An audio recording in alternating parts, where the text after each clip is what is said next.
¿Por qué Jesús no fue Mesías? Porque no cumplió las condiciones que los libros del pueblo de Israel dicen que tiene que tener un Mesías.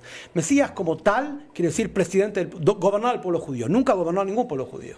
Primero de todo, hay fuentes nuestras que hablan de él y tienen una autoridad quizás más relevante que otras fuentes porque, primero de todo, es del pueblo de Israel. Y segundo, vivió en tiempo y lugar con el pueblo de Israel. El pueblo de Israel es el más autorizado para decir qué pasó con el José judío. Digo, se toman muchas fuentes, pero el pueblo, preguntar al pueblo qué hizo. Pues sí, como que hay gente que habla, pero que no vivió mano a mano históricamente, para que haya validez, tiene que ser cercanía de los testimonios. Acá, gente que vivió con él, los sabios de Israel en su momento, que de acuerdo todos son sabios, escriben puño y letra qué pasó con él. Y el Maimónides, en su parte censurada por el Vaticano, y hoy en día está, habla exactamente qué hay que hacer. No solamente el Maimónides, muchas fuentes también, pero él también. Básicamente no cumplió las condiciones que el pueblo de Israel indica que tiene que tener un Mashiach. En primer lugar, no redimió al pueblo de Israel, de hecho estamos en exilio. No trajo paz y armonía, sino, lamentablemente, no él, no solamente él, sino el movimiento que vino detrás de él, Pablo y cristianismo, trajo matanzas al pueblo de Israel. Armonía no trajo, no liberó la tierra de Israel como tal para construir el santuario. Entonces no se cumplieron todas las condiciones que tiene que tener un Mashiach. ¿Eso se le atribuye a su libre albedrío? ¿A las elecciones que tomó en su momento? No, en realidad nuestras fuentes cuentan que era un delincuente que fue ejecutado por su delincuencia, que era... Pero ¿quién ejecutó? Porque creo que también hay toda una conspiración que piensa que a Jesús lo asesinaron, fue asesinado por los judíos, y según lo que yo tengo entendido, usted me puede corregir, la forma en la que fue asesinado y demás era una forma que los romanos mataban a personas que venían a romper el status quo y demás.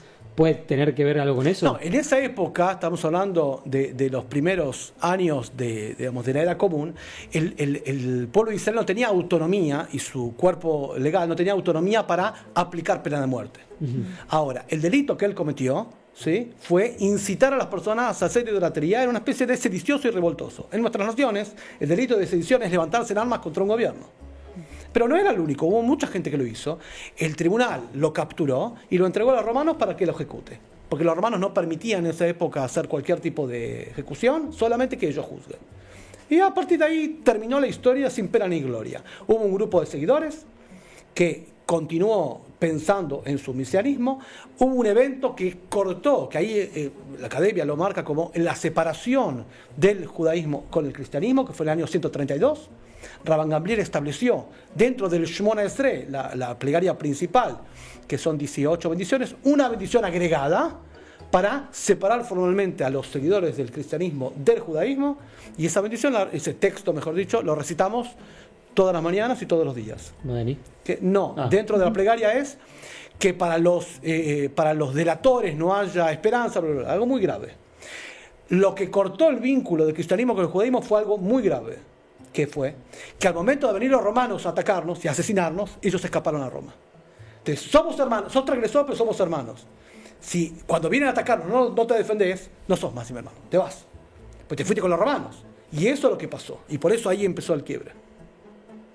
¿Y hay dentro de las ramas de tanto del judaísmo y del cristianismo están los judíos mesiánicos? ¿Qué opinión hay sobre eso? En realidad no es reconocido como un judaísmo. Ellos quieren, digamos, hay muchos grupos de cristianos que en realidad se disfrazan y ponen estética judía, principalmente para mostrar a otros cristianos que tienen algo judío, pero no es ninguna forma de judaísmo, y incluso ningún grupo judío, incluso el más secular, va a decir que es una forma de judaísmo.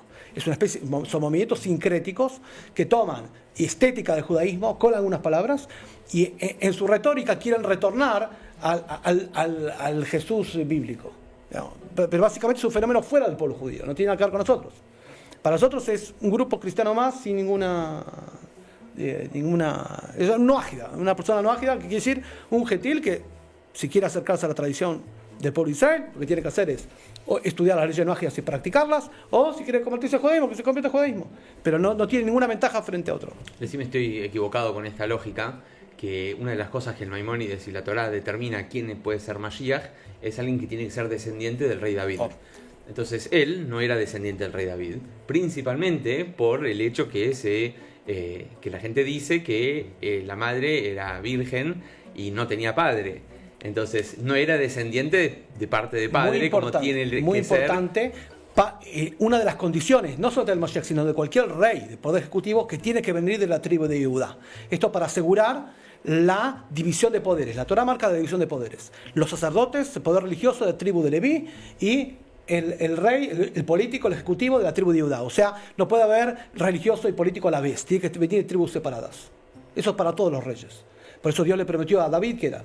Ahora, en nuestra tradición, en el Código de Leyes, Ebenezer nos habla sobre el hijús, el linaje. Cuando en el pueblo israelí históricamente alguien no podía mostrar quién era el linaje de su padre, era un caso problemático, de hecho muy problemático, porque tiene que seguir el linaje y se tiene que saber quién es el padre. Entonces, hay un consenso que no se sabe quién fue el padre, por eso el Talmud lo trae con alguna. Obviamente que hablamos de toda una tradición de sabios que escribieron sobre el tema, no mucho, porque pasó sin pena ni gloria dentro del pueblo de Israel, pero hay algunas referencias en el Talmud del Midrash. El que lo codifica muy bien es el Maimónides en su parte censurada, en el capítulo 999 y 1000 de su libro. ¿Qué significa cuando decís las partes censuradas? Porque lo repetiste veces y no entiendo. Históricamente muchos libros judíos fueron censurados por el Vaticano. La censura del Vaticano es una censura real. Se puede ver las tachaduras de la Iglesia en los escritos todavía de pergamino de cuero del Maimónides. Se mostró hace 2 años en el Museo Judío de Nueva York. Las tachaduras tal cual. Con cosas que por ahí no quieren que se vean sobre lo que está era prohibido difundir, por eso muchas informaciones nos llegan en forma codificada, con subterfugios y en el Talmud. Esa parte censurada hoy en día está expuesta, abierta, digamos, ¿sí? Sí, tiene que hablar, pero muchísimos libros pasaron la censura y no se podía hablar directamente, por eso están todos muy modificados, pero sin duda son referencias al cristianismo en general, especialmente a Jesús y otras cosas más. De las fuentes clásicas.